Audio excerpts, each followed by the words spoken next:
Welcome back to the Keiser Report. I'm Max Keiser. Time now to go to Los Angeles and talk with Thomas Kolnacki, lead singer, guitarist, and songwriter of Streetlight Manifesto. Thomas, welcome to the Keiser Report. Thank you. All right, Thomas, on your website, you recently wrote, Streetlight Manifesto proudly boycotts itself. Explain. It's a very complicated situation, obviously. I'll try to sum it up. We are, like a lot of other musicians out there, frustrated with the way that our record label and the record industry in general has been treating us. And, you know, obviously, our concern is to be, our priority is to be successful as a band, and it's not to get a record on any sort of charts, nor is it even to sell X amount of records, which seem to be the goals of the record labels, both large and small, you know, independent and major labels. So we figured, since they're going to be screwing us over, and then, you know, hitting us, sending their lawyers over at us every time we try to dissent publicly, we're just going to go all out and pretty much try to be the first band to sell 0 records. So yeah, we've kind of announced a boycott. We asked our fans to not buy our records, to, well, I guess I have to be very careful about what words I choose now, but to find ways to listen to us that are maybe alternative to the mainstream in terms of walking into a store, buying a CD, or going to iTunes and buying the music. You know, our priority as musicians is to get people to come out to the shows and to support the touring process, to support us playing our music live, because that's the only way that fans can ensure that their money actually gets to the band that's trying to make a living out on the road. Right. Well, the Recording Industry Association of America has become the turd in the punch bowl. Sure. They are suing your fans. They're suing customers. They're acting like complete litigious a nightmare, and they're making all people in the business look bad. But is there any way that you can disassociate yourself? Can the musicians somehow cut this lobbying group, the Recording Industry Association of America, can they disassociate themselves and fire them as a lobbyist? Because they're making all of you musicians look like idiots. That's a little bit above my head. You know, I'm just a lowly musician. So, you know, we're kind of working with what we have, which is, you know, the power of our social media and whatnot, and the power of our websites and the power of our music. I honestly don't know. I've never met anyone that works for the RIAA, and I really don't care for what they're doing. I don't agree with them suing anyone, obviously. And I just, you know, the irony kind of blows my mind that they're the ones suing our fans, or they're suing people in general on our behalf, when we have absolutely no interest in anyone being sued. If the majority of independent musicians had their way, we would cut them out entirely, I would think. It comes down to musicians write music. At this point in time, with technology where it is, for the most part, a lot of us record our own music. You know, we can get distribution deals, or we can just use the internet to get our music out there. What it comes down to is everyone's freaking out. You know, the ship is sinking. All the rats are freaking out because their cushy little lives are kind of in danger. They're going to have to find new jobs. At the end of the day, the only people with jobs, theoretically, and this is kind of funny to say a musician having a job, but the only people with positions after everything settles are going to be the musicians and the fans for the most part. And they're just, you know, they're kind of flailing because they know their plane's crashing. Right. Now, the comedian Louis C.K. recently, he put his concert video on his own website for free, basically. He asked people to donate $5 for a download that was completely free of digital rights management technology, without any FBI warning, without any RIAA or MPAA nonsense. Now, he made over $1 million in 1 week. This is obviously, as you've been talking about here, it cuts out the middleman. It cuts out the labels. It cuts out the parasites. So is this kind of what you're talking about, that if you go directly to the fans, you can make money touring, you can make money through donations, you can make lots of money, right? You don't have any problem making money. You just have problem giving money away to these parasitical labels, right? Sure. Well, what it comes down to is, as musicians, we have a fan base, and kind of the understood agreement is that, you know, if we can make money from our music, we can stay on the road, and we can stay in the studio, and we can continue to make music. That's kind of the unspoken agreement between any musician, comedian, or whatnot, and their fan base. And that's pretty much exactly where everything's headed, where it comes straight from the artist to the consumer, for lack of a better word, to the fan, to the person who wants to experience what that person's creating. Unfortunately, we're in a situation where we still have an archaic record contract with a record company who I can't possibly support them. I would never say anything to compliment them. I'm trying to be political here so as not to get any more letters from lawyers. You know who you are. So the point is, we're trying to take it straight to the fans like everyone else, and the middle guys, the business guys, the guys in the corner offices with the giant giant computer monitors looking at numbers and reports and whatnot, they're kind of they're shaking in their boots, and you know, it's making everyone uncomfortable. But in a couple of years, I'm sure this will all be settled and we can get on with our lives, making music.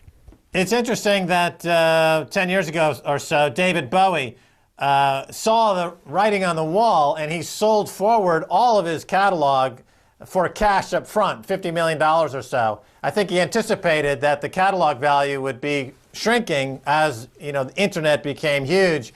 And he also has told the industry that, look, the musicians will adapt, they're creative, they'll always make money.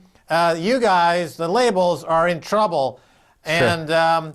So David Bowie, does he get the proper recognition as having really seen this whole thing coming and actually cashed out at the last possible moment? This was maybe 10 or 12 years ago. Your thoughts?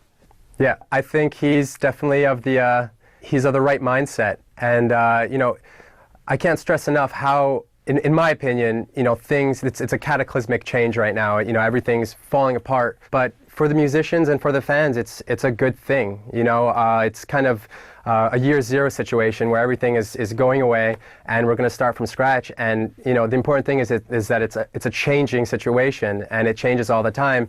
Obviously, social media has a huge part of it. You know, anything that pretty much connects, you know, the musicians and the fan base is you know, is the future. Let's talk about copyright for a second, because Sure. At the heart of this debate, of course, is the copyright debate. Now, to frame this debate, let me give some both sides of the argument here. On one side, you've got the labels and the copyright cartel trying to extend copyright perpetually, and they've done this for decades. So now you've got lifetime plus 70 years for copyright, and they argue that they need to protect this property. On the other side of the argument are those who say that there is no such thing as intellectual property, going all the way back to Thomas Jefferson, who was arguing this during the creation of the Constitution, saying you cannot put property value on an idea. It's a detriment to society as a whole. So you have a case to be made for there having absolutely no copyright value, because unlike land, which has a clear title chain, you know who's owned the land over years. Sure. With an idea, with a song, with an artistic work, it's impossible to give accreditation or a title chain. It's impossible, because these ideas are owned by the public domain and should return to the public domain. But where do you weigh in on this copyright idea? Should there be zero? Should there be perpetual? Your thoughts? Yeah, I mean, you know, being the artist, the musician, I'm not really concerned with copyright. A song is a song. It's a combination of chords and a melody laid over it. It's the actual physical media that they're copywriting and that they're selling.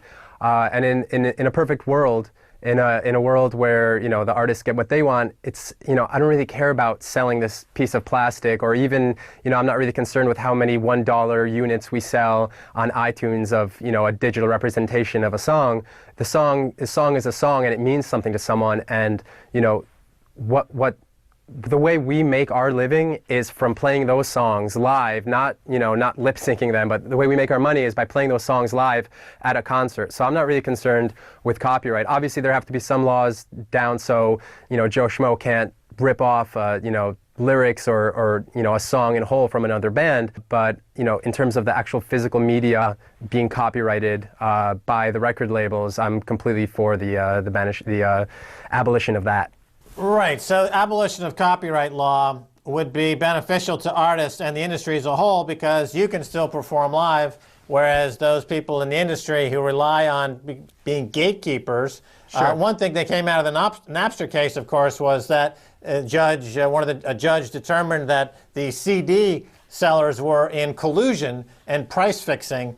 So that kind of behavior was against the industry as a whole. So let me ask you about the SOPA, Stop Online Piracy Act, and other laws that would see illegal downloaders face decades in prison. The RIAA argues that these laws are needed to protect young artists like yourself. So once again, the question is, these ugly laws that are written by guys who don't know the Arctic monkeys from a baboon, they're arguing that they need to protect you. Do you feel protected? Absolutely not. I think it's kind of hilarious.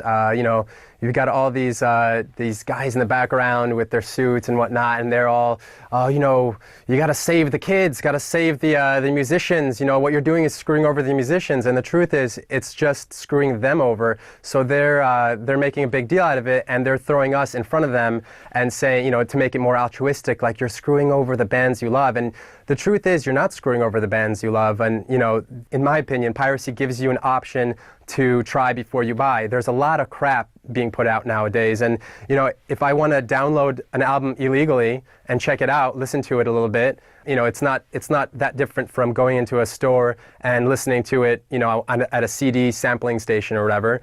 And then if I don't like it, 9 times out of 10 I don't like it and I throw it away. If I like it, I actually go and I buy the CD or I buy some format of the music to support the artist and to kind of put my foot down and say I'm supporting this artist. And we're all for that. We're all for anyone pirating our music and then deciding, hey, if they like it, they can support the band in the best way they can, or the best way that we all agree.